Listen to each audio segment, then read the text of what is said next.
rekamannya. Oke, hari ini kita akan masuk mengenai penggunaan turunan, bab baru, atau aplikasi turunan. Saya buka aja ini layarnya. Oke, ininya nanti baca sendiri aja. Ini contohnya nanti ada soal di buku, di buku ada, di diktat ini juga ada. Contoh soalnya seperti ini. Ini Adeline atau Adeline ya kalau itu lagu. Adeline hendak pulang dari liburannya di sebuah pulau. Nah, gambar di samping menunjukkan posisi pulau dan rumahnya. Selama di laut dia ini bisa naik kapal dengan kecepatan sekian. Kalau udah sampai di darat, anggap aja pantainya lurus gitu ya. Dia naik mobil dengan kecepatan sekian karena dekat pantai banyak pasir, mobilnya juga lambat. Nah, tentukan posisi titik C, ini dia geraknya kemana gitu. Ke sini, kemudian pakai mobil, atau dari sini ke sini dulu, kemudian mobil, atau dari sini mungkin dia pakai kapal terus sampai rumahnya. Pokoknya ingin sampai rumah secepat mungkin, jadi jalurnya harus yang mana. Nanti kita hitung di aplikasi turunan ini. Adeline ini anak SF, sekarang tingkat 3, menjadi grader saya, asisten saya, untuk matematik 1B. Gitu ya. Tahun lalu juga gradernya dia, tahun ini juga dia. Oke. Kita mulai dengan penggunaan turunan untuk masalah maksimum minimum. Yang mungkin di SMA juga udah dibahas, cuma kan biasa. Kalau kalian perhatikan soal tutorial, kedalaman pemahamannya yang ditambah gitu ya di sini. Dan mungkin ada hal-hal yang teorinya kurang korek gitu di saat ini diperbaiki gitu ya. Oke, misalkan F sebuah fungsi dengan daerah definisi DF dan C anggota DF. Ini fungsinya bebas ya, mau nggak kontinu, nggak punya turunan atau apa bebas. C itu salah satu di domain fungsi tersebut. Nah, fungsi F disebut mencapai maksimum di C, di titik C, bila nilai fungsi di titik C lebih besar atau sama dengan nilai fungsi di titik yang lainnya. Jadi di C dia paling gede. Gitu ya. Kemudian nilai fungsinya Y-nya itu disebut nilai maksimumnya. Mencapai maksimumnya di X sama dengan C, nilai maksimumnya FC. Kalau lebih korek itu titik maksimumnya mana? Titik maksimumnya tuh X, Y-nya. Jadi C, FC itu titik di bidang. Oke, tapi istilah itu nggak akan menjadi rancu gitu nanti di jawaban. Kemudian F disebut mencapai maksimum di C bila nilai fungsi di C paling kecil. Lebih kecil atau sama dengan nilai fungsi di titik lainnya. Gitu ya. Nah, supaya ke depannya kita nggak menyebut 2 kali titik maksimum atau titik minimum gitu, maka nanti diberi istilah titik ekstrim. Titik ekstrim tuh bisa titik maksimum, bisa titik minimum gitu ya. Coba pertanyaan dulu. Sebuah fungsi bisa nggak titik maksimumnya ada 2? Berdasarkan definisi ini ya. Sebuah fungsi maksimumnya ada di 2 titik, bisa tidak? Bisa, Pak. Bisa. Contohnya apa? Sin X, Pak. Sin X. Ya, sin X. Sin X maksimumnya kan di pi per 2, di nilainya 1. Kemudian di berapa lagi? Ya, pokoknya periodik kan. Maksimumnya banyak gitu ya. Di banyak titik. Jadi kalau maksimum tuh nggak harus yang paling besar sendirian. Boleh ada yang sama dengan dia. Ini definisinya.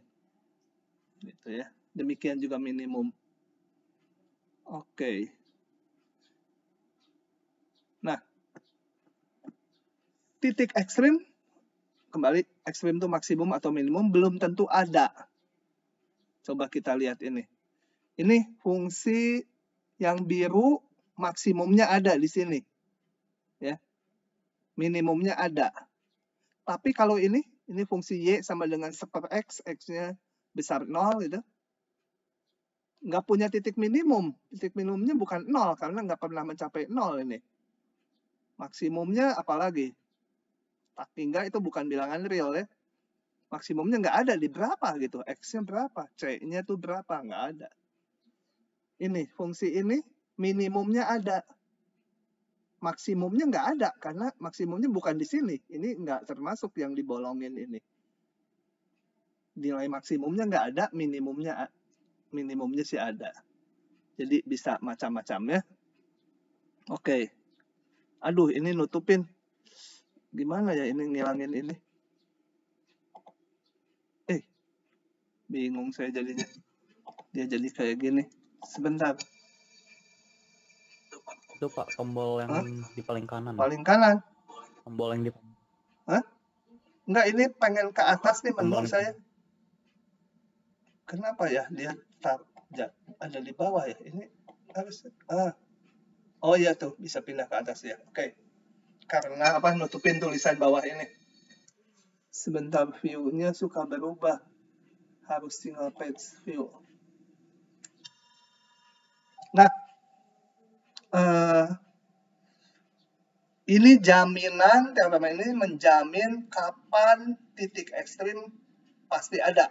Titik ekstrim dan titik maksimum dan titik minimumnya pasti ada, yaitu kalau fungsi f-nya kontinu dan daerah definisinya berupa interval tutup. Maka pasti titik maksimum dan minimumnya ada. Kalau ini dilanggar, kalau ini dilanggar syaratnya, ya maksimum minimumnya nggak dijamin. Bisa ada, bisa enggak. Jadi kalau premis atau asumsinya dilanggar, syaratnya dilanggar, ya kesimpulannya bisa benar, bisa salah. Sebagai teorema ya dia salah gitu ya. Sebagai implikasi.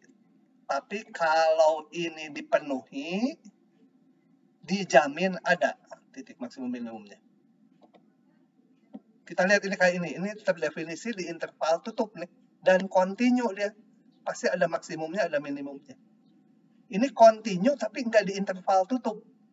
Hanya di X besar 0. Nggak dijamin. Ada. Bisa ada, bisa nggak. Di sini nggak ada. Ini nggak kontinu di sini. Nah, nggak dijamin ada titik maksimum minimumnya. Yang di sini ternyata minimumnya ada, maksimumnya tapi nggak ada. Oke ya. Tapi kita ngelihat sekarang yang pasti terjamin ada, yaitu kontinu dan daerah definisinya interval tutup.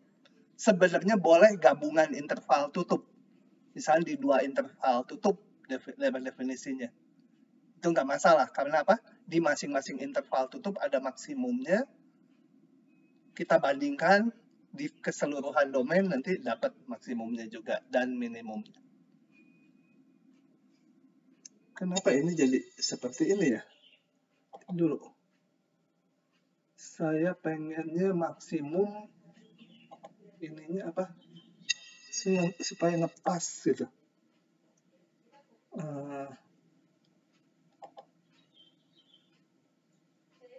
Sebentar. View-nya mana ya? Sebentar. Nah, udah jadi full screen gitu. Kok nggak jalan? Udah di full screen lebih bagus lah. Tapi nanti saya nggak bisa ngambil pen. Ya udahlah, biar dulu aja. Oke. Lanjut. Nah, di mana terjadi di mana lokasi kemungkinan terjadinya titik ekstrim? Itu kemungkinannya hanya ada 3. Kita nggak akan buktikan di sini, hanya dilihat secara intuitif dari gambar ya. Kalau di tingkat lebih lanjut di matematik dibuktikan gitu, di kuliah matematik yang murni itu, bahwa titik ekstrim, titik maksimum atau minimum itu hanya terjadi di 3 tempat ini. Yaitu yang pertama, kemungkinan terjadinya di titik ujung interval. Ini di ujung. Ya, entah ujung kanan atau ujung kiri. Kemungkinan terjadinya titik ekstrim. Yang kedua, kemungkinannya yaitu kalau ada titik stasioner. Titik stasioner itu apa? Titik yang turunannya 0. Belum tentu ya jadi maksimum, dia ini baru calon-calon yang turunannya 0. Kayak di sini ini turunannya 0 kan, yang gambar kiri. Tapi dia bukan minimum, bukan maksimum. Ini juga bukan maksimum, bukan minimum. Gitu ya. Nanti dia maksimum lokal, minimum lokal nanti berikutnya. Tapi bukan maksimum, bukan minimum. Yang ketiga, tempat terjadinya titik ekstrim yaitu di titik-titik singular. Yaitu titik yang turunannya nggak ada. Gitu ya. Yang nggak ada tuh yang tajam atau yang turunannya atau yang nggak kontinu. Itu kemungkinan menjadi titik ekstrim. Nah, ini adalah calon-calonnya. Belum tentu ya jadi titik ekstrim. Oke. Oh, kecepatan ngomong kan. Nah, coba berikan contoh titik kritis yang bukan titik ekstrim. Oh ya, nggak usah lah. Udah ada ini contohnya di sini. Ini kan termasuk titik kritis. Sorry, saya lupa tadi. Ketiga titik ini dinamakan titik kritis, gitu ya. Jadi ketiga jenis ini diberi satu nama, namanya titik kritis. Nah, titik kritis itu calon karena apa? Kayak ini. Di titik ini turunannya 0, dia titik stasioner, jadi termasuk titik kritis. Titik kritis tapi nggak menjadi maksimum, nggak jadi minimum. Gitu ya. Jadi berikan contohnya, udah langsung contohnya ada. Nah, dengan demikian langkah-langkah untuk menentukan titik ekstrim adalah mencari maksimum dan minimum. Kumpulkan aja semua titik kritis yang ada. Titik ujung interval, titik stasioner, titik singular, kita kumpulkan. Kemudian, bandingkan nilai fungsinya. Yang paling gede jadi maksimum, yang paling kecil minimum. Nah, gitu aja teorinya. Kita lihat soalnya banyak tuh. Ya, kita lihat. Kita belum menggunakan konsep turunannya ya. Baru digunakan konsep turunannya untuk ngitung ini paling. Oke. Tentukan semua titik ekstrim dari fungsi-fungsi berikut. Mau yang mana? Tentunya yang B ya, karena ini kalian bisa klik sendiri. Oh, saya akan bahas dua-duanya. Nanti dulu yang kedua tuh ada kekhasan nggak ya? Oke lah, kita lihat aja. Karena nggak terlalu susah, saya klik langsung ya. Oke, jadi kita cari semua titik kritisnya. Titik kritis tadi adalah titik ujung interval, titik yang turunannya 0 atau stasioner namanya, dan titik yang turunannya nggak ada atau titik singular. Oke, ini kita lihat dulu titik ujung dulu, udah langsung kelihatan. Kita cari titik stasioner, yaitu yang turunannya 0. Turunkan, faktorkan, ketemu X-nya 0, dan satu lagi X-nya sama dengan 1 ya. Tapi kita ambil yang ada di sini ya. Kalau yang di luar ini, jangan diambil. 0 dan 4. Saya namakan berurutan supaya nggak rancu. Titik singular nggak ada, karena ini polinom. Polinom selalu punya turunan. Ya. Jadi titik yang nggak punya turunan di sini tidak ada. Nah, untuk mencari titik ekstrimnya, maksimum dan minimumnya, bandingkan aja nilainya. Kita lihat yang paling gede adalah ini, nilainya 1. Jadi titik maksimum terjadi di X sama dengan min setengah dan 1. Nilai Y-nya ini, gitu ya. Y-nya tinggal dihitung aja ke fungsinya. X-nya sekian, mana? Oh, ini udah dihitung, sorry. Y-nya udah dihitung. Titik minimumnya Yang paling kecil nilai Y-nya yaitu min 4 saat X-nya 2. Nah, begitu saja. Oke. Saya tutup ya. Yang ini kenapa ya ada 2 saya? Atau memang 1 untuk latihan mahasiswa? Coba aja kita lihat. Oh, ini ada titik singularnya di 0 ya. Coba kita lihat. Titik ujung ini kayak tadi. Titik stasioner yang turunannya 0. Turunannya ini nggak pernah 0. Berapapun X ini nggak mungkin turunannya 0. Jadi titik stasioner tidak ada. Titik singular yang turunannya nggak ada. Berapa? Ini nggak ada kalau X-nya 0 ya. Nah. Oke. Kalau mau persis ini harus dihitung pakai definisi turunan ya. Sebenarnya kalau turunan nggak ada, nggak boleh pakai rumus dasar diturunin gini aja, nggak boleh. Kalau memang nggak ada, kan rumus dasar turunan tuh berlaku kalau turunannya ada, maka boleh pakai rumus ini. Kalau turunannya nggak ada tuh sebenarnya harus pakai limit H menuju 0, F0 tambah H min F0 dibagi H gitu. Tapi saat ini kalau udah terapan, kita lihat dari sini aja, karena biasanya hasilnya sama aja. Oke, nggak ada. Jadi titik-titik kritisnya adalah min 1, 2, dan 0. Kita hitung nilai fungsinya. Nah, yang paling gede adalah ini. Berarti titik maksimum di 2, akar 3 dari 4. Titik minimum di 0,0. Gambarnya nanti aja ya. Ini hanya karena lagi menjelaskan, itu digambar. Saya sama software ketemu gambarnya seperti ini. Kita lihat ini. Titik yang nggak punya turunan tuh tajam gambar grafiknya. Lancip. Oke. Lanjut. Tentukan 2 buah bilangan tak negatif yang jumlahnya 10 dan hasil kalinya maksimum. Aduh, nggak ada jawab. Kepaksa nulis deh. Kenapa nggak ada jawab ya saya bikin? Ini gini saya susah klik dong ke itu. Sebentar. Saya susah ngeklik ini kalau dibuat maximize. Jadi gini aja, balik lagi.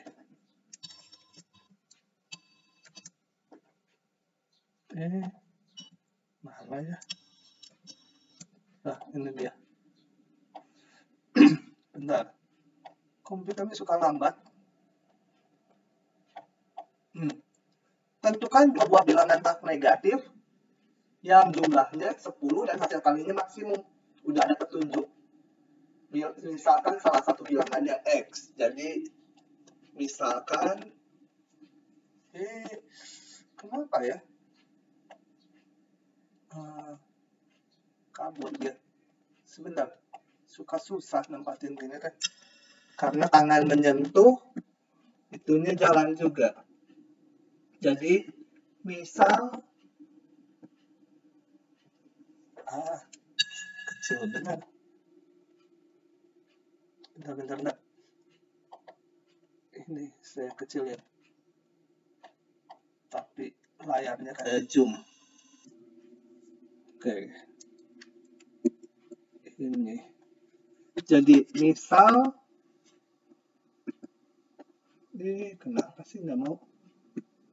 Misal bilangan tersebut X dan apa ya? Jangan Y, ini mau dibikin fungsi nanti. X dan P gitu ya. Nah, tentukan 2 buah bilangan tak negatif yang jumlahnya 10 dan hasil kalinya maksimum. Karena kita mau memaksimumkan hasil kali, ya kita munculkan fungsinya. Saya munculkan fungsi Y sama dengan X kali P. Ini kenapa? Nah, X kali P. Kenapa saya memunculkan itu? Kan ingin hasil kalinya maksimum. Kalau hasil kalinya maksimum, ya munculkan hasil kalinya. Nanti dicari titik maksimumnya.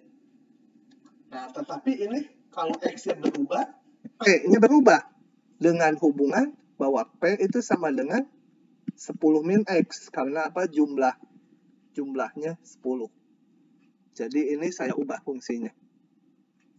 Y sama dengan X kali 10 min X. Supaya menjadi variabelnya 1. Kalau kayak gini variabelnya 2. X-nya berubah, P-nya juga berubah. Gitu ya. Padahal kita baru belajar fungsi satu variabel aja. Dengan ketentuan X-nya tadi harus lebih besar dari 0 gitu ya. Di soal. Tak negatif. Tak negatif ya boleh 0, boleh. Oke. Oh ya, saya tambahkan batasannya. Karena tak negatif, seperti ini jadinya. Di lain pihak, karena jumlahnya 10, pasti X-nya juga nggak boleh lebih dari 10 ya. Kalau X-nya lebih dari 10, nanti P-nya negatif. Jadi ini harus gini. Boleh X-nya 10, Y, P-nya 0. Itu boleh ya. Itu tak negatif juga. Nah, udah dapat fungsinya ya kayak tadi. Titik ujung itu X1. Ih, kenapa kayak gini wae ya? Coba saya ganti bolpennya. Sama aja. Seperti saya ganti yang titik ujung X1 sama dengan 0, X2 sama dengan 10. Kemudian kita cari titik stasioner. Titik stasioner, saya tulisnya ini menjadi 10x min x kuadrat. Supaya nuruninnya gampang. Ya, aksen x sama dengan 10 min 2x. Titik stasioner itu adalah x sama dengan x3 ya. Ini 0, titik stasioner itu turunan pertamanya 0, x-nya 5 ya. Itu. Titik singular nggak ada ya. Titik singular nggak ada karena polinom. Titik singular tidak ada. Ya, kalau mau kasih keterangan karena F aksennya selalu ada. Udah, tinggal kita bandingkan aja. Y di titik 0, itu di titik X1. Ini Y-nya tadi ini. Ya, 0. Y5. Kalau X-nya 5, P-nya 5 juga dari hubungan ini. Nih, X-nya 5, P-nya 5. Sama dengan 25. Y satu lagi 10. Ini. Kalau X-nya 10, P-nya 0. Jadi 0 dia. Nah, maka bilangan tersebut adalah supaya maksimum X-nya 5, Y-nya satu lagi P-nya 5. 5 dan 5. Oke. Lanjut lagi. Gampang lah ini soal-soal gampang. Hey. Gimana nih? Oh, ini spasinya kurang bagus ya. Cari sebuah bilangan yang bila dikurangi kuadratnya bernilai maksimum. Sebentar. Bilangan sama kuadratnya besar mana ya? Cecilia. Sebuah bilangan real dengan kuadratnya besar mana? Halo, Cecilia ada?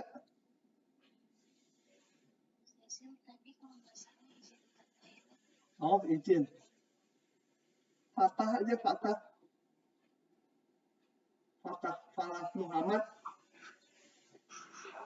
Bilangan sama kuadratnya gede mana? Nah, sebuah bilangan real, misalkan bilangan A sama A kuadrat besar mana? Iya, Pak. Masa? Coba A-nya ambil seperempat. Bilangan, Pak.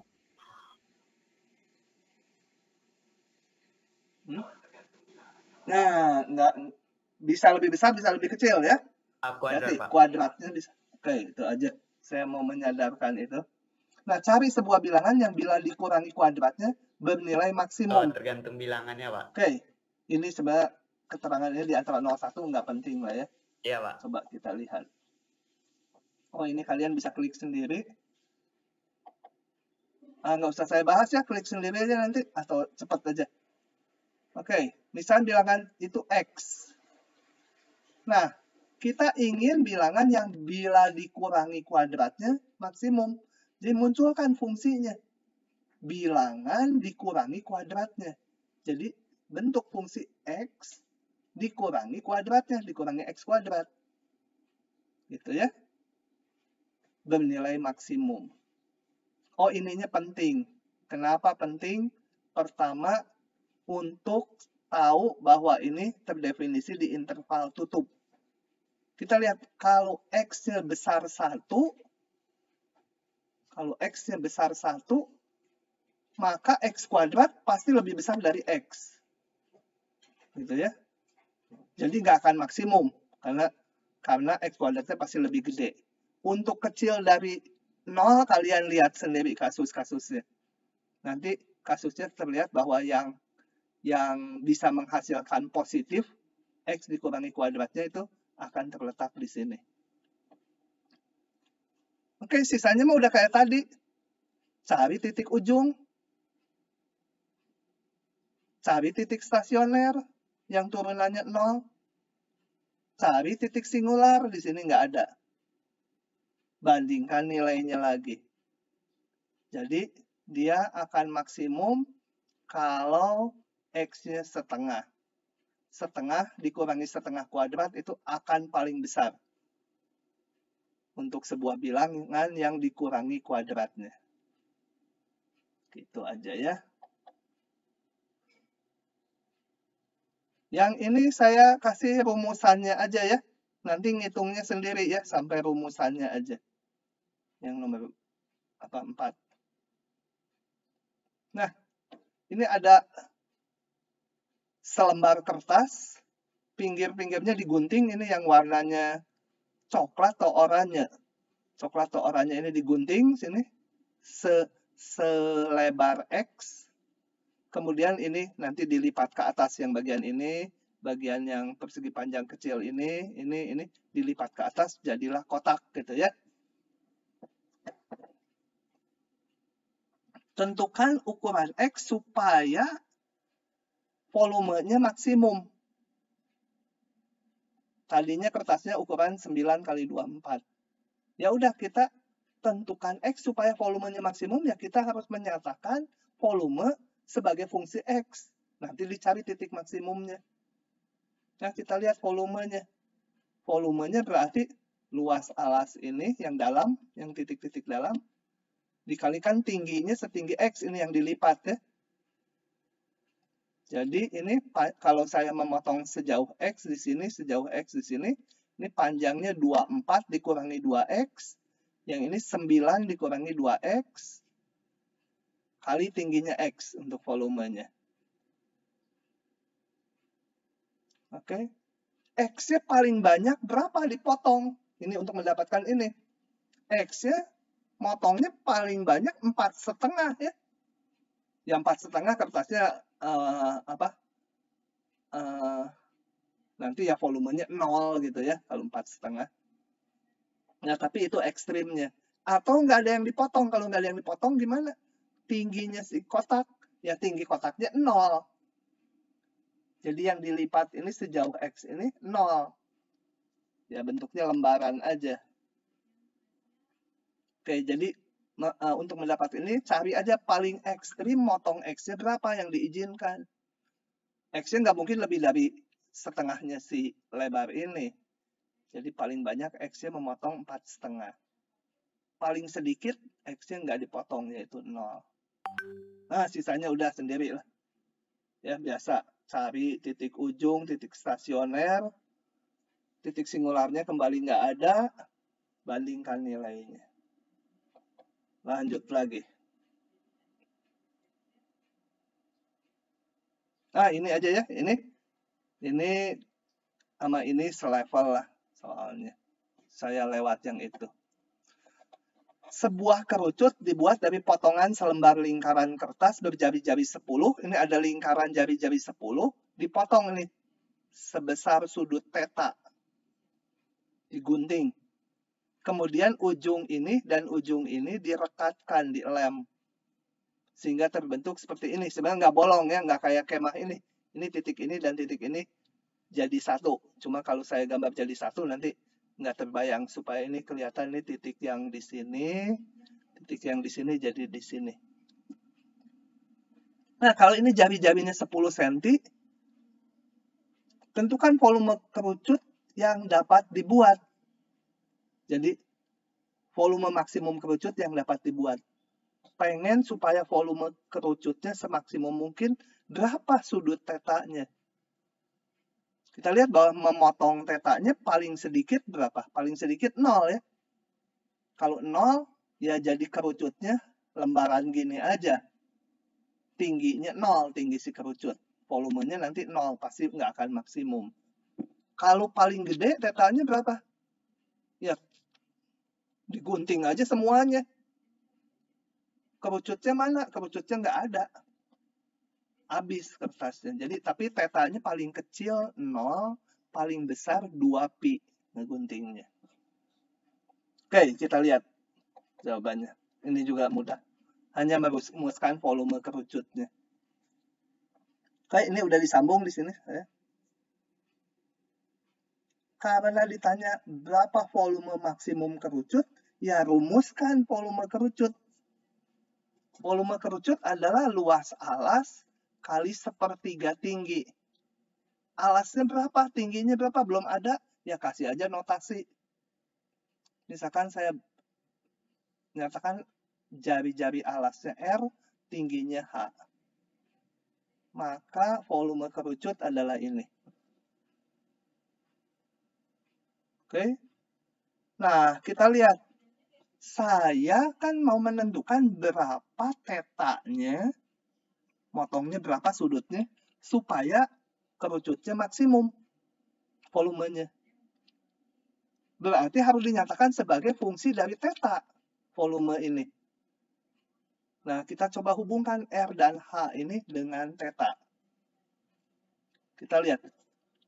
Keliling lingkaran bawah ini sama dengan panjang busur ini yang udah dipotong. Ya. Oh ya, sedikit. Nah, review dulu. Takut lupa. Kalau saya punya busur lingkaran, sudutnya theta, jari-jarinya, katakan A, jari-jarinya, panjang ini berapa nih? Ini apa namanya ya? Busur ini. Itu. Nah, ini L itu berapa? Rumusnya. Oh, pennya kurang enak ya. L itu sama dengan apa?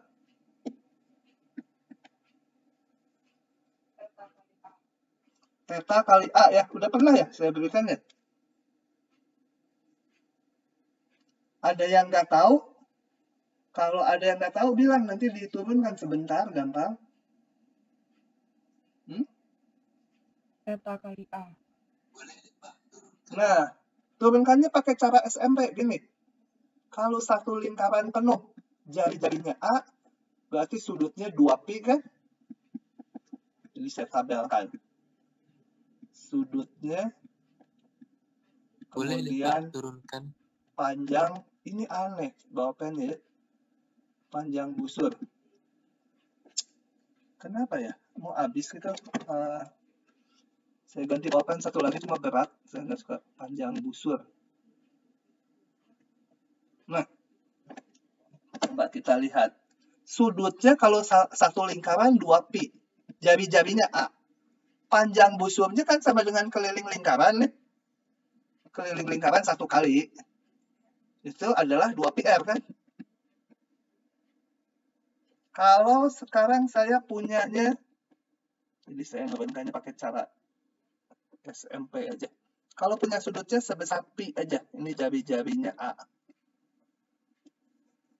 Ini pi. Panjang ini berapa? Ya setengah yang tadi kan? Pi R. Nah, udah kelihatan bentuknya kan? Atau kalau belum yakin, hapus lagi ini. Sebentar. Ini bolpennya kaku. Entah kenapa. Kalau sekarang saya punya 1/4 lingkaran, berarti sudutnya pi per 2. Pi per 2. Panjang busurnya setengah yang tadi. Setengah pi R. Kalau sudutnya theta, kita lihat di sini. Sudutnya ini, panjang busurnya, sama keliling lingkaran ini. Sudutnya sekian, panjang busurnya ini. Ini. Kalau theta, ya theta R kan. Itu panjang ini.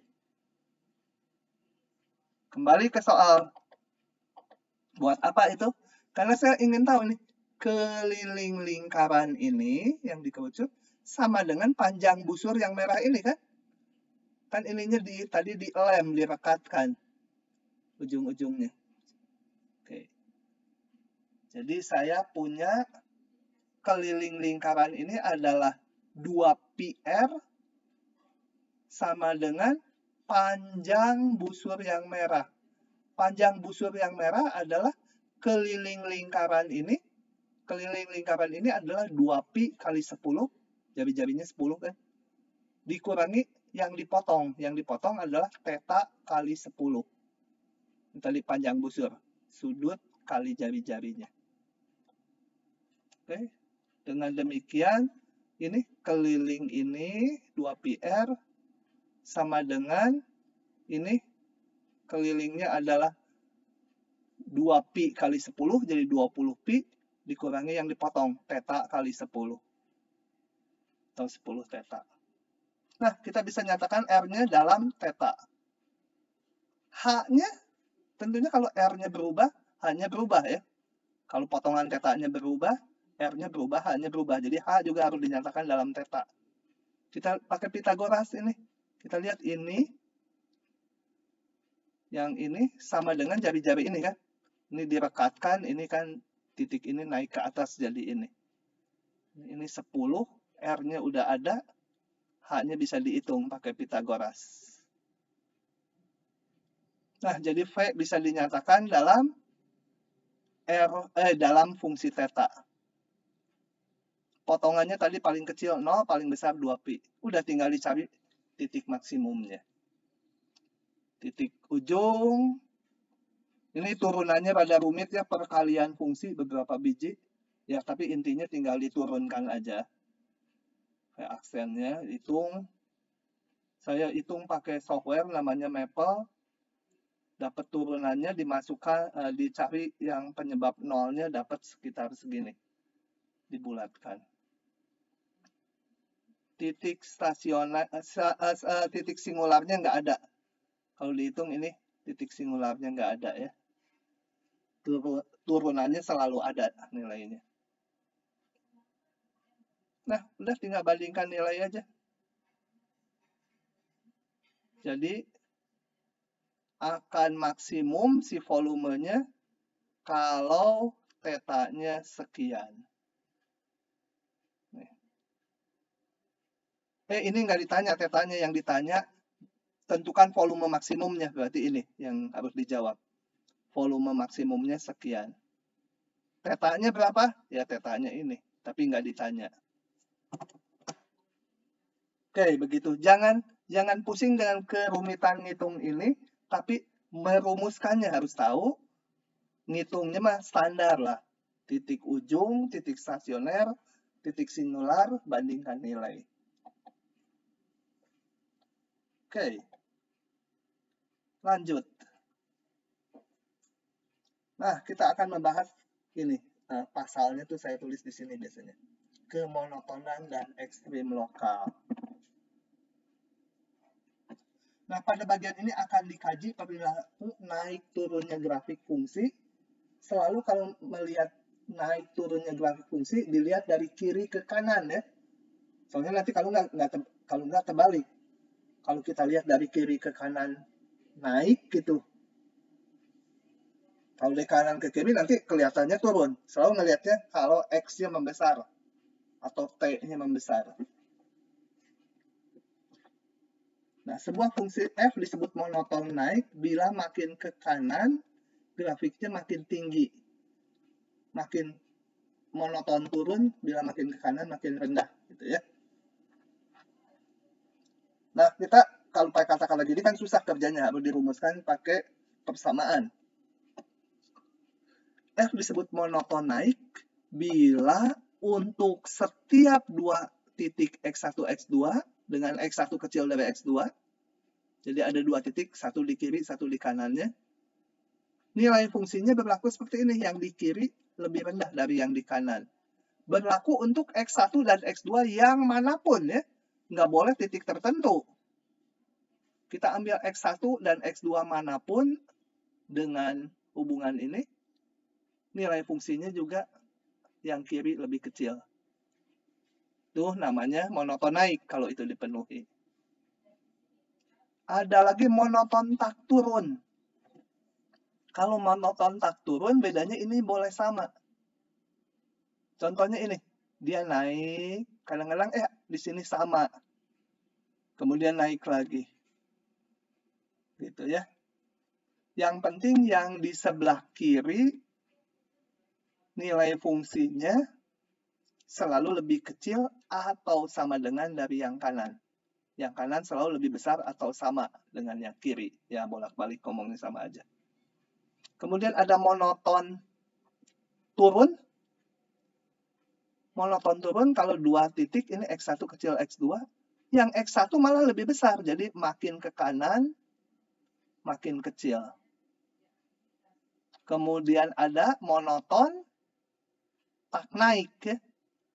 Kalau tak naik ini bisa turun, bisa konstan. Bisa turun, bisa konstan gitu ya.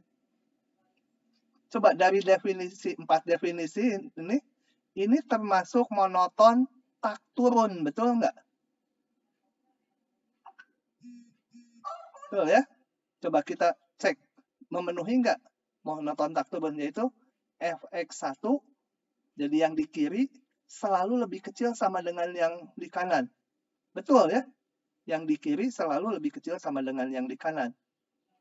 Jadi kalau monoton naik, ya dia termasuk juga monoton tak turun.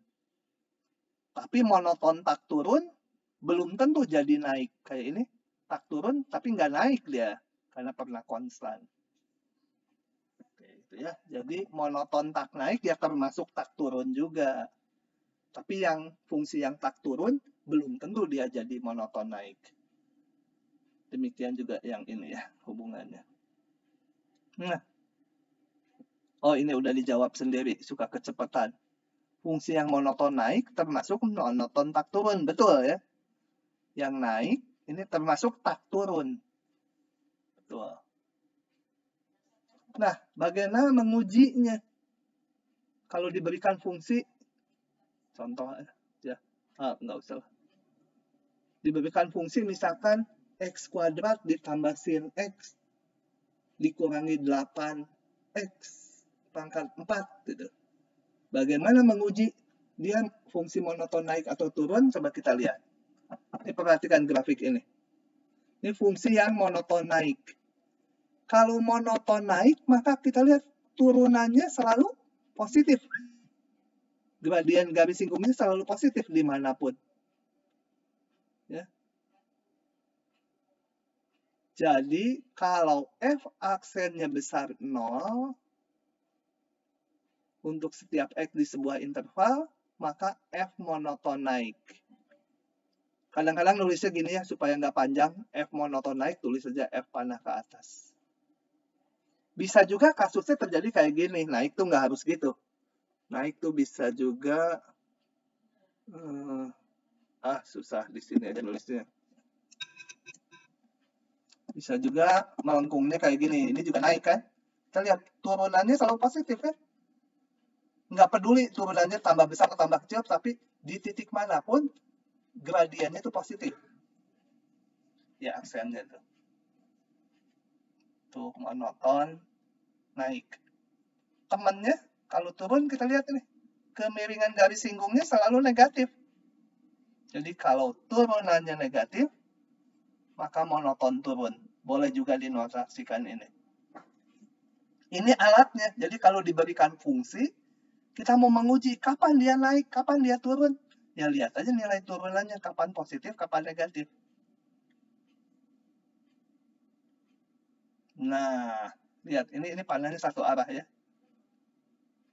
Bila F monoton naik, maka F aksennya selalu lebih besar 0, benar enggak? Kalau enggak, berikan contoh monoton naik, tapi F aksennya enggak besar 0, gitu. Benar enggak? Yang ini kalau teorema di atas jangan dibolak-balik mikirnya. Kalau turunannya positif, dia monoton naik. Kalau monoton naik, benar nggak turunannya pasti selalu positif? Mau lihat kebalikannya.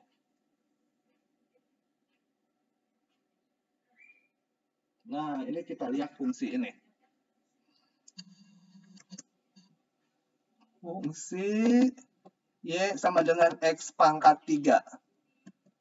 Yang grafiknya kalian udah harus apal tangannya ya. Bukan asimtot, ini naik terus. Bukan kayak tangan ini. Ya, saya ngegambarnya jelek. Dia kan monoton naik. Kalau kita ambil X1 kecil X2, dimanapun X1, X2-nya, kan berlaku Fx1 kecil dari Fx2 ya. Betul? Dimanapun. Sekarang kita lihat turunannya. Sama dengan 3x kuadrat. Turunannya di 0, 0. Nah, meskipun turunannya di 0, bernilai 0, tapi tetap monoton naik dari sini seluruhnya. Gitu ya. Jadi, kalau monoton naik, turunannya selalu besar 0? Enggak. Bisa 0. Tapi bisa 0-nya nggak boleh di interval. Hanya boleh di satu titik kayak gini. Kalau turunannya 0 di satu interval, nah nggak boleh. Misalkan ini kayak ini fungsinya. Nah, ini turunannya 0 sepanjang ini. Dia nggak monoton naik. Ya. Tapi kalau hanya di satu titik, di lainnya positif, nah itu masih monoton naik. Jadi ini sebenarnya kenyataannya, bila monoton naik, turunannya selalu positif, salah ya. Bisa 0. Contohnya X pangkat 3. Tapi biasanya alat ujinya ini dulu, karena yang 0 mah cuma satu titik, nanti ya tinggal diikutkan aja, diperiksa. Oke, soalnya biasanya mirip seperti ini. Tentukan daerah kemonotonan dari fungsi ini. Ya tinggal hitung aja turunannya ya. Cari kapan dia positif, kapan dia negatif. Fungsi ini akan saya pakai terus sampai belakang, sampai menggambar grafik. Jadi kita lihat, harus saya bahas ini. Karena nanti dipakai lagi ya. Terus menerus sampai dekat akhir bab. Karena ini contoh bagus sekali nih. Oke, hanya kemonotonan berarti periksa turunannya. Turunan pembilang kali penyebut dikurangi pembilangnya tetap kali turunan penyebutnya 1 dibagi penyebut kuadrat. Ini kalau kalian kalikan, sederhanakan, ketemu ini istimewa. Ya. Nah, untuk memeriksa kapan dia naik turun, periksa turunannya. Kapan positif, kapan negatif. Jadi cari dulu titik pembuat nolnya, setelah itu periksa tanda dari ini, seperti waktu persaksamaan. Tanda dari ini, ketemu tandanya seperti ini, masukkan aja titiknya ya, di tiap-tiap sub interval. Dengan demikian naik di min tak hingga sampai 0 dan 4 sampai tak hingga yang turunannya positif. Nah, khusus monoton untuk kemonotonan boleh juga ditulisnya gini, min tak hingga sampai 0. nolnya masuk. Karena ini kasusnya kayak X pangkat 3 tadi. Kalau kita pandang dari min tak hingga sampai 0 gitu ya, meskipun turunannya di 0 tuh 0, yang X pangkat 3 tadi, tetap naik kan fungsinya. Jadi untuk kemonotonan, ujungnya diikutkan boleh, enggak juga boleh. Kalian jawab ini betul, jawab ini juga betul. Kalau di ujian nanti gimana tuh gitu, jawabannya bisa 2 gitu. Nanti di ujian akan dirancang soalnya supaya nggak terjadi jawabannya bisa ini, bisa itu. Gitu ya, jangan khawatir. Nanti kalau bisa 2 gitu kan, si software modelnya yang dipakai nggak bisa. Jawaban tuh harus tunggal. Nah, nanti soalnya yang dirancang. Misalkan dengan mengganti pertanyaannya, tentukan semua interval buka. Nah, nggak boleh. Ini kan bukan interval buka. Jawabannya harus yang ini. Oke. Kemudian turun di mana? Di 02 dan di 24. Kalau ini dijawab ini boleh juga, ini nggak boleh. Mana bawa pensil? Ini nggak boleh dijawab ini. Salah. Kenapa? Karena di 2 fungsinya nggak terdefinisi. Nggak boleh ini, salah. Karena di X sama dengan 2 tidak ada. Gimana bisa monoton di X sama dengan 2 ikutan? Gitu ya. Saya simpan dulu untuk dikoreksi. Oh, ini bukan slide, ini mah jawaban. Ya udah, nggak apa-apa. Tapi kalau di 2 terdefinisi, boleh ya. Gitu. Oke, cuma gitu aja. Nah, loh, tidak boleh. Kalau catatannya betul ya. Tapi di sini jawabannya katanya boleh. Gimana sih ini? Nah, ini itu jawabannya. Oh, saya tadi membacanya gini nih. Kalau gitu udah betul. Udah betul ya, di 2 nggak boleh. Di 4 boleh. Oh, nggak salah kalau gitu. Bentar. Ini berarti nggak salah ini. 2-nya tetap saya buka kan?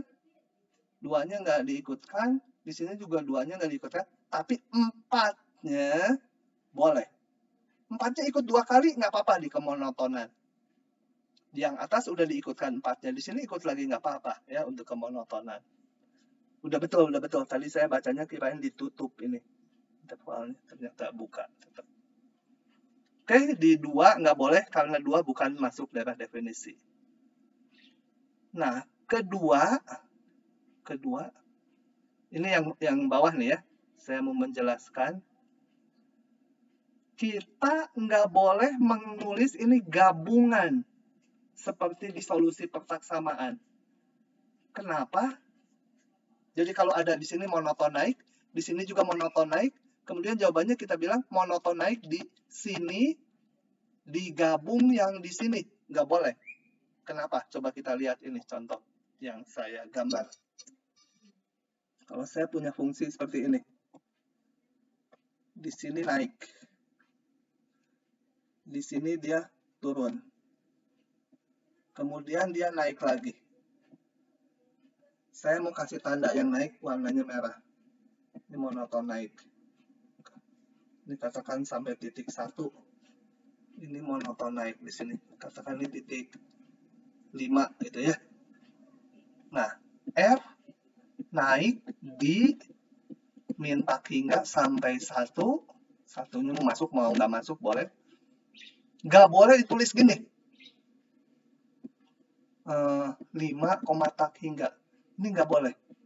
Kenapa? Karena kalau digabungkan, saya tulis gabungan, saya gabungan ini sebagai satu himpunan, itu gabungan. Nanti nggak benar. Karena apa? Saya ambil ini.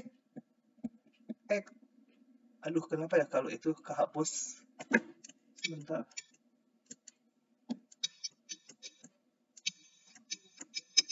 Nah, ini kalau gabungan, ini katakan titik X1, ini saya gambar yang ini X2.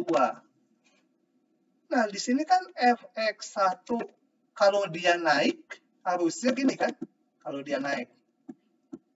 Padahal nggak berlaku kan. fx1 nggak lebih kecil dari fx2. Jadi sebagai gabungan, dia nggak monoton naik. Tapi sendiri-sendiri monoton naik. Di sini naik, di sini juga naik. Sendiri-sendiri. Jangan digabungkan ya kalau intervalnya pisah. Tulis saja dan. Di sini dan di sini. Bukan dan irisan himpunan. Di sini. Ada dua tempat. Di tempat ini dan di tempat ini. Jangan digabungkan. Karena gabungannya belum tentu jadi monoton naik. Oke, kalau yang saya sebutkan nggak dipahami, tanyakan lagi ya. Nggak ngerti apa maksudnya gitu. Itu yang ditulis di sini. Kalau digabungkan, tidak dijamin ini. Contohnya yang barusan. Tapi masing-masing sih naik gitu. Oke.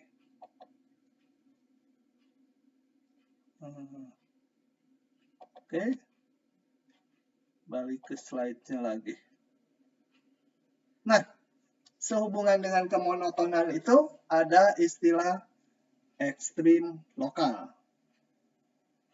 Misalkan f sebuah fungsi dengan daerah definisi S yang memuat titik C. Fungsi f dikatakan mencapai maksimum lokal, ini ada dua, saya baca yang maksimum lokal dulu, dikatakan mencapai maksimum lokal di C bila terdapat interval buka AB yang memuat C sehingga f mencapai, apa sih maksudnya? Coba ini saya jelaskan lewat gambar ya, kalau gambar kan lebih gampang dicerna katanya menurut ilmu psikologi ketimbang tulisan atau lisan gitu ya, ketimbang kalimat yang lisan.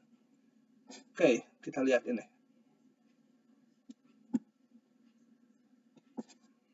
Saya punya fungsi seperti ini. Katakan turun naik gitu ya. Nah, ini Y sama dengan Fx. Nah, titik C. Kenapa ya nulisnya susah? C. Itu disebut mencapai maksimum lokal di C bila tadi terdapat interval buka, nggak harus simetri, yang memuat C, ini interval buka, sehingga kalau fungsi ini hanya dilihat sepanjang interval buka ini, maka di C menjadi maksimum. Kalau sepanjang interval buka, grafiknya hanya yang ini aja. Gitu, ini lurus. Kenapa jadi hapus? Suka berubah jadi hapus. Oke, jadi kalau di sekitar C aja, interval bukanya, tuh saya nggak men-set hapus, dia jadi hapus. Ini aneh. Jadi saya gambar hitam.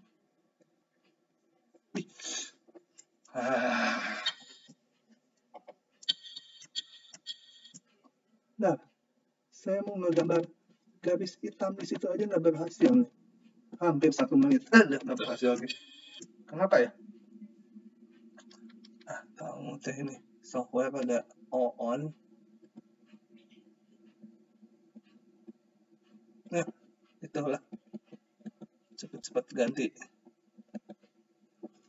Jadi kalau kali lagi C ini disebut maksimum lokal bila terdapat interval yang memuat C, interval buka, nggak harus simetrik ke kiri kanan C, nggak kayak limit. Dimana kalau kita lihat X-nya di sini saja, atau grafiknya di yang ini, maka di titik C menjadi titik maksimum. Gitu ya. Itu dinamakan maksimum lokal. Dengan demikian, saya mana mau ganti warna sekarang susah. Ini ganti atau hijau. Ini titik maksimum lokal bukan? Tadi definisinya kalau terdapat interval, sehingga di dalam interval itu dia maksimum. Coba kita lihat kalau ini titik D. Apakah titik D titik maksimum lokal? Iya, karena apa? Kalau kita bikin interval di sini, nah sepanjang interval ini fungsinya mencapai maksimum di titik D. Jadi ini juga maksimum lokal. Ini juga maksimum lokal. Ya. Oke. Begitu. Kalau saya sambung, ini fungsinya, ini di sini gini, gitu, di kiri ya. Jadi dari definisi ini mulai dari sini, dari A sampai B.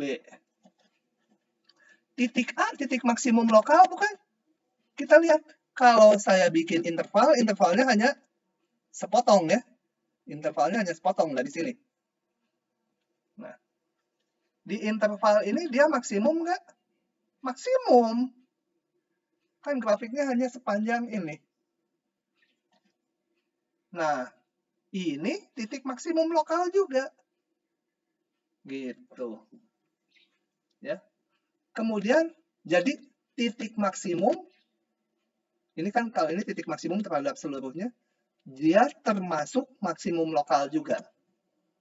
Jadi titik maksimum lokal tuh kalau ada 5 itu, ya salah satunya titik maksimum. Maksimum lokalnya ada 5, salah satunya titik maksimum. Demikian juga minimum, ini minimum lokal, ini minimum lokal, ini minimum lokal, ini minimum lokal, ini minimum global, tapi termasuk minimum lokal. Karena kalau dibuat interval di sekitar itu, intervalnya hanya sepotong, karena di ujung, dia di situ minimum. Jadi ini titik minimum juga minimum lokal. Gitu ya. Jadi minimum pasti termasuk minimum lokal. Titik maksimum pasti termasuk maksimum lokal juga. Tapi nggak dibalik. Kalau maksimum lokal belum tentu maksimum. Bolak-balik ngomong. Moga-moga nggak membingungkan. Oke, ini istilah-istilah bila T titik ekstrim lokal, maksimum atau minimum lokal, nilai fungsinya dinamakan nilai ekstrim lokal. Oke, kita lihat ini tadi udah. Jadi ini maksimum lokal ya. Kebetulan dia juga jadi maksimum global di sini paling tinggi. Ini maksimum lokal, ini enggak ya. Ini maksimum lokal. Yang ini gimana? Kita lihat kalau dibikin interval kecil di sekitar dia, jadi maksimum enggak? Enggak. Yang sebelah kirinya lebih tinggi. Jadi minimum enggak? Enggak. Yang sebelah kanannya lebih rendah. Jadi ini bukan maksimum lokal, bukan minimum lokal. Kalau ini lain, dibikin interval dia paling minimum. Jadi dia minimum lokal. Ini minimum lokal. Minimum lokal. Ujung-ujungnya tadi ini maksimum lokal, ini maksimum lokal. Gitu ya. Jadi itu jangan keliru. Ya.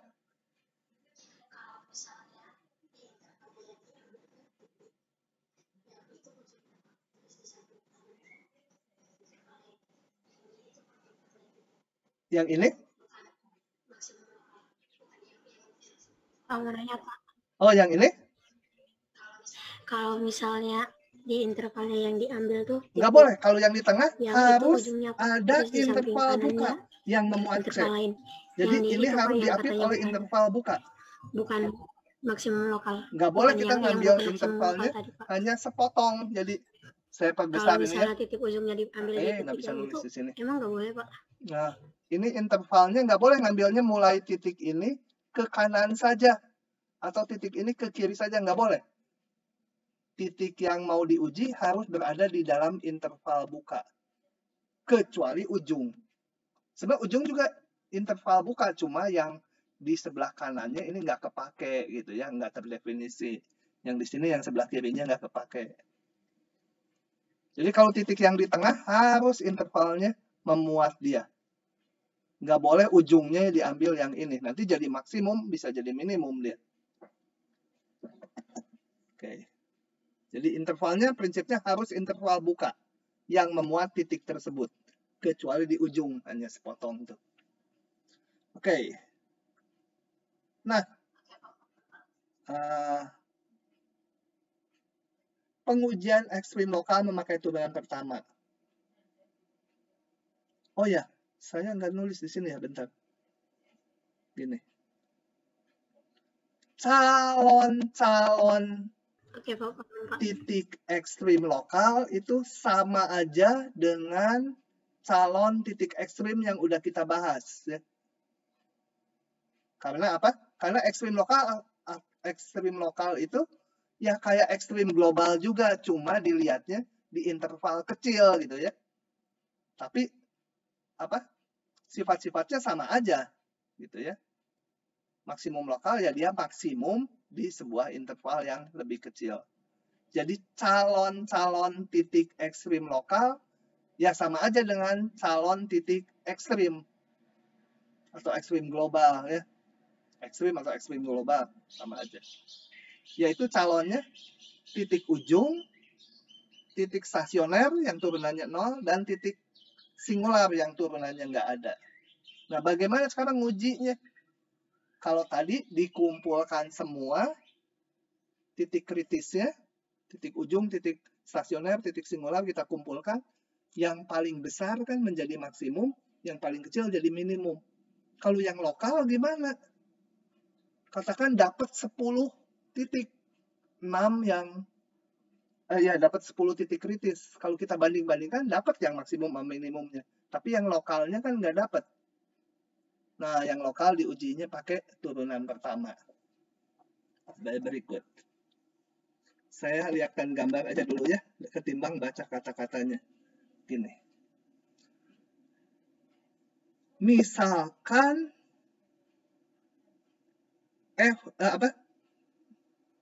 C ini titik kritis dari F ya.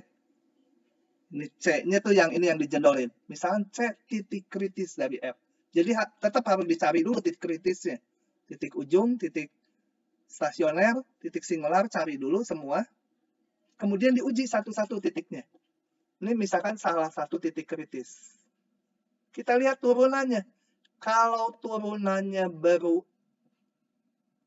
yang dilihat tanda turunannya di kiri kanan dari titik kritis. Kalau tanda turunannya berubah dari ini negatif kan turunannya. Kalau dia monoton turun, kemudian monoton naik, turun, naik, pasti di sini ada titik minimum kan? Kalau grafiknya tadinya turun, kemudian naik. Nah, pasti ini terjadi minimum lokal. Cirinya turun tadi apa? Yaitu turunannya negatif, kemudian kalau naik turunannya positif. Jadi kalau nilai turunannya berubah dari negatif ke positif, terjadilah minimum lokal. Turunannya negatif berarti grafiknya turun. Turunannya positif berarti grafiknya naik. Di sini terjadi minimum lokal. Kemudian kalau turunannya berubah dari tadinya, atau grafiknya dulu. Kalau grafiknya tadinya naik, kemudian turun. Naik, kemudian turun. Berarti ini terjadi maksimum lokal. Cirinya apa? Kalau naik itu turunannya positif. Kalau turun, turunannya negatif. Jadi kalau tanda turunannya berubah dari plus ke min, terjadi titik maksimum lokal. Kalau nggak berubah tanda, ini misalnya titik kritis. Titik kritis kayak di X pangkat 3 gitu ya, di titik 0 tapi kalau di kiri kanan titik kritis turunannya nggak berubah tanda, dia bukan maksimum, bukan minimum. Ini contohnya. Fungsi ini turunannya positif di sini, di sini juga positif. Ini bukan minimum lokal, bukan maksimum lokal. Contohnya X pangkat 3 di titik 0 ya. Dia bukan titik minimum, bukan titik maksimum. Bukan minimum lokal, bukan maksimum lokal juga. Oke, ini alat ngujinya. Ini udah tadi ya, ekstrim global termasuk ekstrim lokal, iya. Gitu ya. Bila F sebarang fungsi yang terdefinisi pada interval tutup AB, apa titik A dan B pasti termasuk titik ekstrim lokal? Kok jadi bahasa Inggris ininya? Apakah titik ujung selalu jadi titik ekstrim lokal?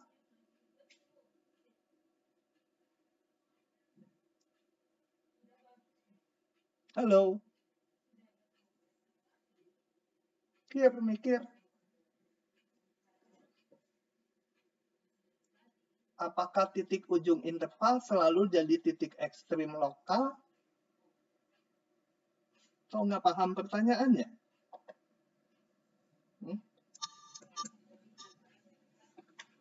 Apakah titik ujung, kalau ada grafik ini titik ujungnya,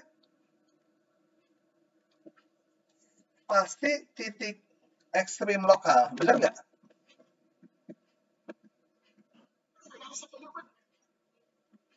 Coba, kalau grafiknya grafik konstan dulu.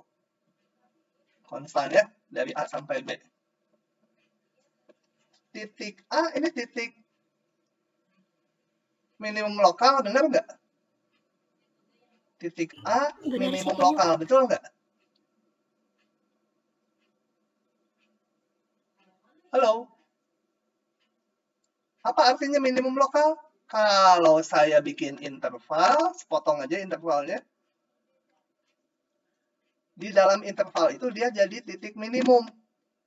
Benar nggak ini jadi titik minimum di interval kecil itu? Jadi grafiknya yang itu aja yang saya tebelin. Ini titik minimum bukan?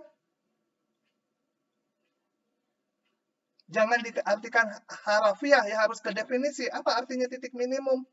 Nilai fungsinya paling kecil. Yang lain boleh ada yang sama sih. Tapi nggak ada yang lebih kecil dari dia. Betul ya? Ini minimum lokal nih kalau fungsi konstan. Apakah dia maksimum lokal? Kita lihat lagi di interval. Benar nggak di interval itu dia jadi yang maksimum? Betul juga. Nggak ada yang lebih gede dari dia. Kalau konstan gini, maka titik ujung ini, titik minimum lokal, juga maksimum lokal, juga maksimum global, juga minimum global. Ini ya. Fungsi konstan. Demikian juga yang kanan. Ini kalau fungsi konstan itu semua titik minimum, semua titik juga titik maksimum. Memenuhi definisi itu dua-duanya. Memenuhi definisi maksimum dan minimum. Nah, sekarang ngelihatnya jangan yang konstan. Konstan mah terlalu trivial, terlalu udah nyata.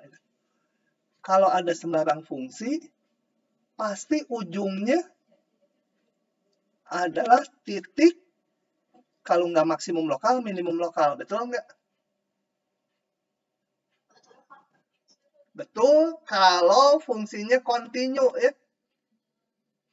Kalau nggak kontinu belum tentu. Tapi ngasih yang belum tentunya susah. Ngasih yang belum tentunya itu harus fungsi yang aneh. Tapi kita akan bekerja dengan fungsi yang baik, jadi kalau di sini pasti titik maksimum. Kalau nggak kontinu, belum tentu dijamin. Ya. Tapi kalau kontinu, pasti ujung tuh, kalau nggak minimum lokal, ya maksimum lokal. Oke. Kembali ke soal ini, sama dengan yang tadi, saya bahas lagi. Tadi kita udah ngitung turunannya ya, waktu ngitung kemonotonan. Oke. Titik ujung ini nggak ada ya, karena terdefinisi di semua bilangan real kecuali di 2. 2 memang nggak diikutkan. Jadi sebenarnya grafik ini masalahnya terbagi 2. Terpecah 2 gini. Karena di 2 nggak terdefinisi.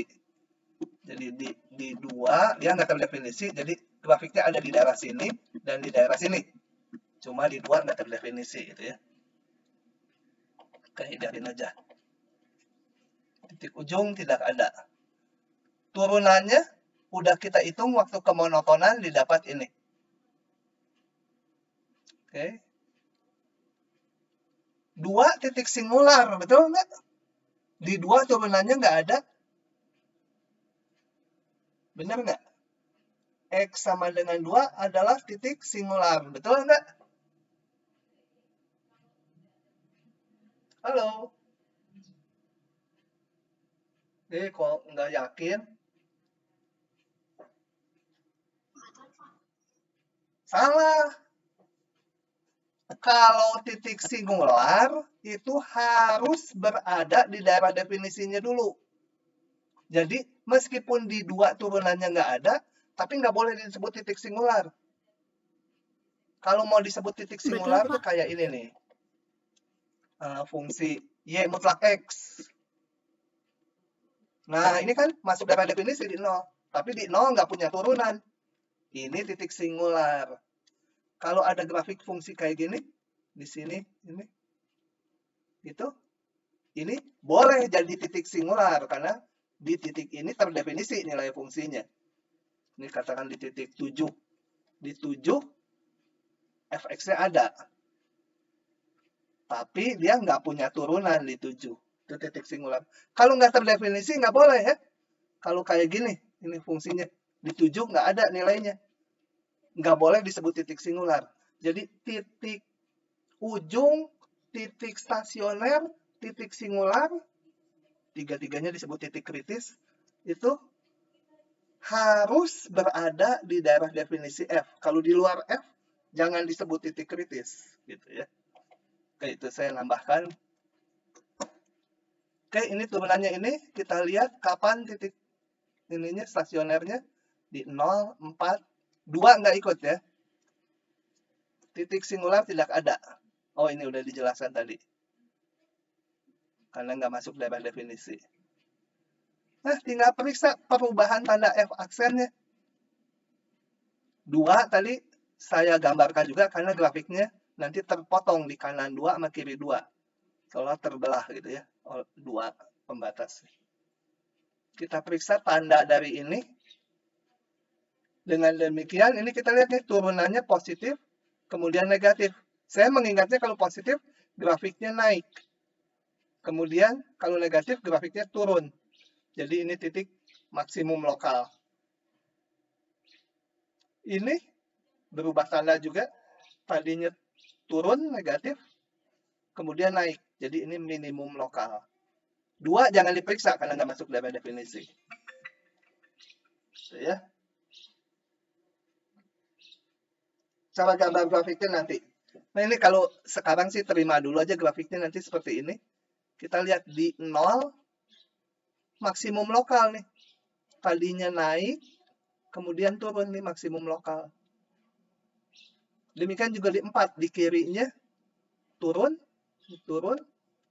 kemudian naik. Ini minimum lokal. Ya, agak aneh ya, ini minimum, tapi ini maksimum gitu, lebih rendah. Karena lokal namanya juga. Oke. Saya lanjut. 12 aja ngebut ya. Kemudian kecekungan. Kecekungan. Nanti kita pakai istilahnya gini. Nggak pakai cekung cembung di kuliah ini. Di SMA dulu ada yang pakai cekung cembung ya. Sama aja. Yang seperti ini nanti kita namakan cekung ke atas. Ini cekung ke atas juga ya yang itu. Cekung ke atas. Yang seperti ini namanya cekung ke bawah. Ini cekung ke bawah. Ini cekung ke bawah. Ini cekung ke bawah. Nih, kalau grafiknya cekung ke atas, fungsinya bisa aja turun kemudian naik ya. Kalau ini cekung ke atas tapi naik terus. Ini cekung ke atas tapi turun terus nilainya. Ini nggak konstan ya, melengkung ke bawah terus. Jadi meskipun cekung ke atas, fungsi itu bisa naik, bisa turun. Kemonotonannya. Ini cekung ke bawah, dia tadinya naik kemudian turun. Ini cekung ke bawah tapi naik terus. Ini cekung ke bawah tapi turun terus. Jadi diingat-ingat fungsi yang turun bisa cekung ke bawah, bisa cekung ke atas. Fungsi yang naik juga bisa cekung ke bawah, bisa cekung ke atas. Jangan diartikan kalau naik pasti cekung ke atas, enggak ya. Fungsi yang monoton naik bisa cekung atas, bisa cekung bawah. Oke, sekarang kita bahas kecekungannya aja. F disebut cekung ke atas bila fungsi turunannya monoton naik. Nah, saya ilustrasikan di sini. Nih, fungsi cekung ke atas. Kita lihat nilai turunannya makin ke kanan harus makin besar. Nih, nilai turunannya di sini sekian. Negatif kan? Makin ke kanan ya masih negatif, tapi makin kecil negatifnya. Sampai di sini turunannya 0. Kemudian positifnya makin besar. Kita lihat nilai turunannya sepanjang grafik ini dari minus sekali, curam, kemudian agak landai, kemudian 0, kemudian positif. Nilai turunannya itu monoton naik. Makin ke kanan, nilai turunannya makin besar. Kalau digambar lebih detail lagi ya. Itu cuma ada 3 posisi. Coba kita lihat lebih lanjut. Nih, kalau cekung ke atas. Kita lihat nilai turunannya. Di sini negatif dan curam, berarti negatifnya besar. Di sini negatif, tapi lebih landai. Berarti turunannya yang di sebelah kanan, nilai turunannya dengan yang di kiri, yang kanan lebih besar ya. Katakan di sini nilai turunannya min 8, ya di sini mungkin nilai turunannya misalkan min 6,5, dia nilainya naik. Di sini turunannya masih negatif, tapi mungkin nilai turunannya min 1,5 misalkan. Di sini nilai turunannya lebih landai lagi, tapi masih negatif, misalnya min 0,4. Di sini turunannya 0, sini positif, tapi masih ada landai, misalkan plus 0,2 misalkan. Di sini lebih gede, misalkan plus 0,7. Di sini lebih gede lagi, misalkan plus 2,1. Nilai turunannya ya, kemiringan garis singgungnya. Nah, kalau cekung ke atas, nilai turunannya ini makin ke kanan makin besar. Oke, balik sini. Bila F aksennya monoton naik. Grafik F aksennya makin ke kanan, makin besar nilainya. Oke. Kalau cekung ke bawah sebaliknya. Turunannya ini tadinya di sini positif, curam. Positifnya makin landai. Di puncak 0. Di sini negatif. Negatifnya makin lama makin curam. Nah, ini fungsi F aksennya monoton turun ya. Bukan yang hijau, tapi nilai-nilai garis singgungnya makin lama makin kecil. Gitu. Oke. Kemudian ada istilah titik belok, titik balik, kita anggap sama ya di kuliah ini. Saya pernah tanya ke dosen ini, yang benar terjemahannya yang mana? Ada yang menjawab yang ini, ada yang menjawab yang ini. Yang baku yang mana? Kayaknya belum ada pembakuan, jadi anggap aja sama. Kalau disebut titik belok dan titik balik itu titik yang sama. Nah, titik belok atau titik balik adalah titik tempat terjadinya perubahan kecekungan. Grafik ini misalkan, tadinya cekung ke bawah, ini kan, cekung ke bawah, berubah menjadi cekung ke atas. Ini titik belok. Kalau dilihat dihubungkan ke atas, artinya apa? F aksennya di sini. F aksennya tadinya, kalau cekung ke bawah, F aksennya monoton turun. F aksennya ya, monoton terus. Kemudian F aksennya monoton naik. Berubah F aksennya. Itu ya. Perubahan F aksen nanti. Dari negatif, dari positif ke negatif. Atau sebaliknya bisa dari negatif ke positif. Maksudnya tempat perubahan, terjadi perubahan kecekungan. Dari cekung bawah ke cekung atas. Atau dari cekung atas berubah jadi cekung bawah. Itu juga titik belok. Nah, sekarang kita lihat. Saya belum buka yang bawahnya supaya nggak langsung nempel di kepala kalian, tapi prosesnya tahu. Kalau saya punya fungsi fx, tadi bagaimana saya menguji dia fungsi monoton naik? Yaitu lewat turunannya kan. Kalau F aksen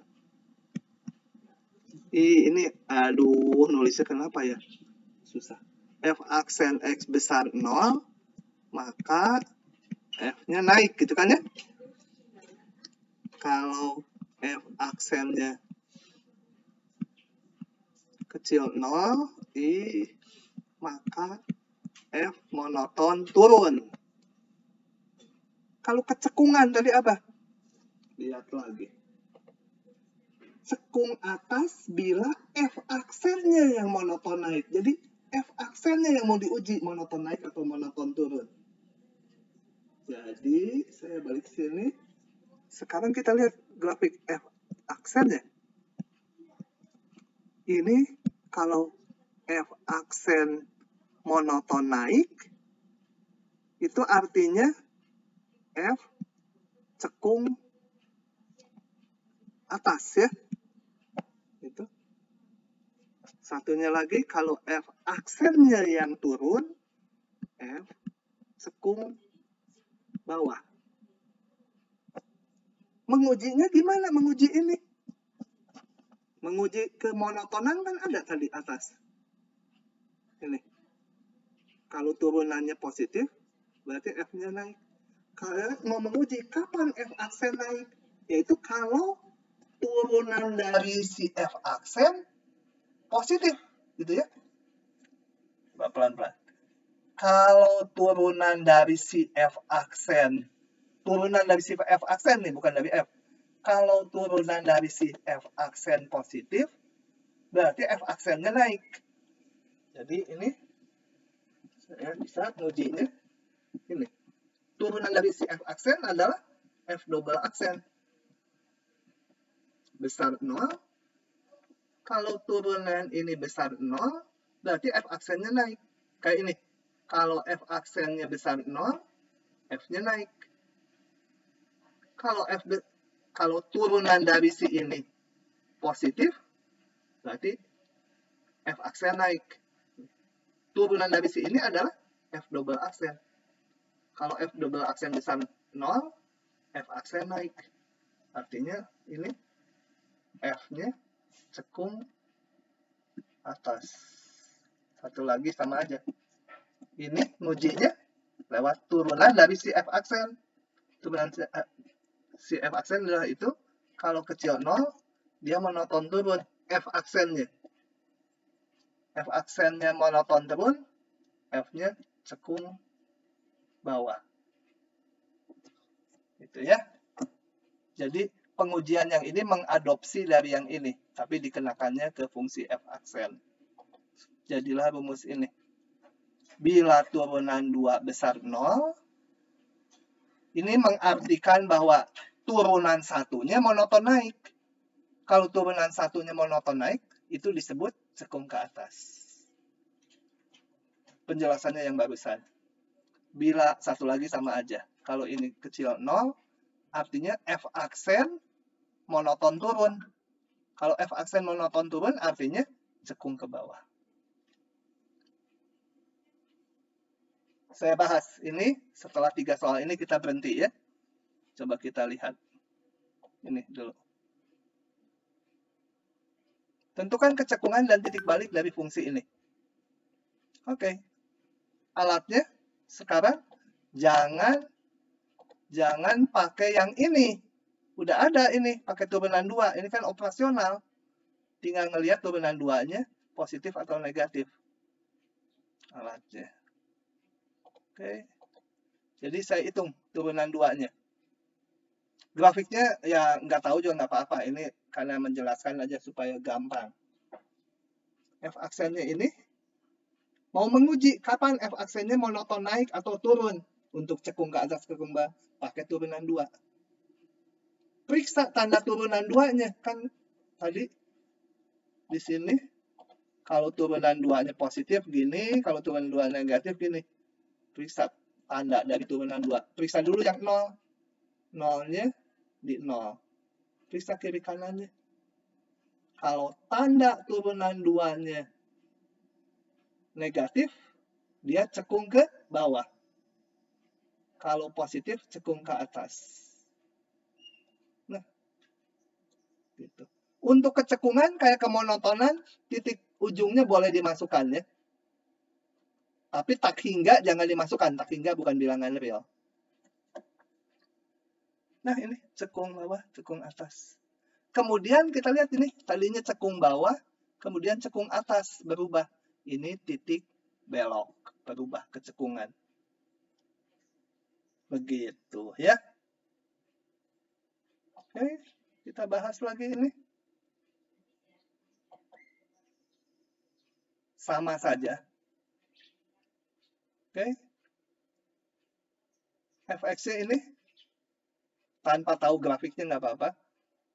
Turunan pertamanya ini, turunan keduanya kalau hitung ini. Nah, kita periksa tanda dari turunan 2. Hati-hati, 0 jangan dimasukkan karena nggak masuk dalam definisi ya.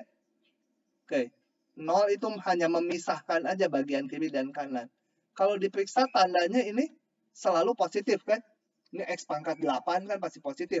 Meskipun X-nya negatif juga X pangkat 8 positif. Tandanya positif terus.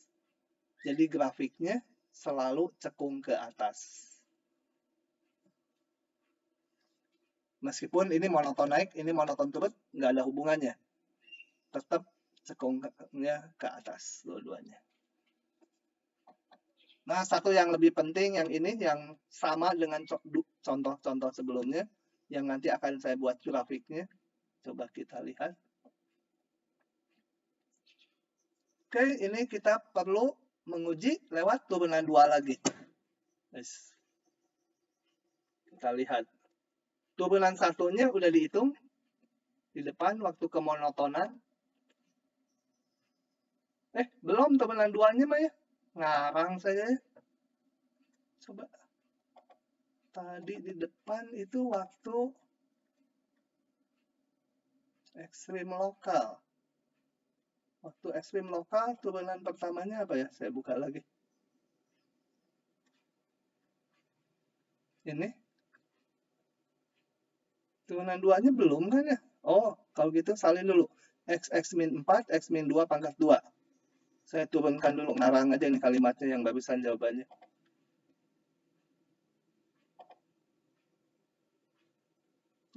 Mana sih? Ini saya ngarang ya? Belum dihitung kok. Coba saya hitung di sini aja kalau gitu. Saya hitung di sini. Tadi fx-nya sama dengan, aduh lupa deh. Fx-nya x kuadrat min 2x tambah 4. X kuadrat. Nggak bisa nulis gimana.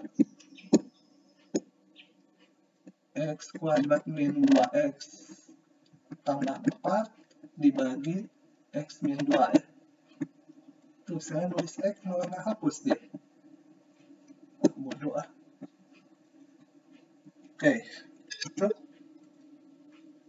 Tadi udah dihitung waktu kemonotonan, udah dihitung F aksen X -nya sama dengan, bentar, X min 4, X min 2, itu X min 4. X kali X min 4 dibagi X min 2 kuadrat. Ampun deh. Nanti harus dicek ini. Kenapa jadi gitu. X kuadrat min 4X dibagi X min 2 kuadrat gitu ya. Nah, turunan keduanya saya perlukan. Saya bilang udah dihitung, udah belum. Kita hitung turunan pembilang dikalikan penyebut. Ampun, nggak hapus lagi dia. Dikalikan penyebut dikurangi pembilang tetap kali turunan penyebut 2 kali X min 2 kali turunan dalamnya 1 dibagi penyebut kuadrat. Wah, panjang. Malas hitungnya. Terima aja dengan hati terbuka. Ini setelah disederhanakan menjadi ini. Simple. Banyak yang dicoret. Nah, untuk menguji kecekungan, kita periksa tanda ini. Kapan dia positif, kapan negatif. Titik 2 pemisahnya. Di kiri 2 saya masukkan aja misalkan titik 0. Kalau X-nya 0, ini menjadi yang bawah negatif, atas positif jadi negatif. Di kanan 2 ambil aja titik 1000 itu positif, positif. Jadi F cekung ke bawah sampai 2. 2 nggak boleh dimasukkan karena nggak masuk dalam definisi. Ke atas di sini. 2 nggak boleh jadi titik belok meskipun berubah tanda turunan 2-nya. Kecekungannya berubah. Ini cekung bawah. Ini cekung atas. Tapi ini bukan titik belok karena nggak masuk dalam definisi. Titik belok atau titik balik. Kayak gitu ya. Yang ini akan dipakai terus untuk menggambar grafiknya nanti. Oke, pas-pasan nih. 10.39. Saya harus mengakhiri. Kecuali ada pertanyaan, silakan pertanyaan kalau ada pertanyaan. Kalau nggak paham, jangan diamkan ya. Mendingan kita agak terlambat, tapi kaliannya paham.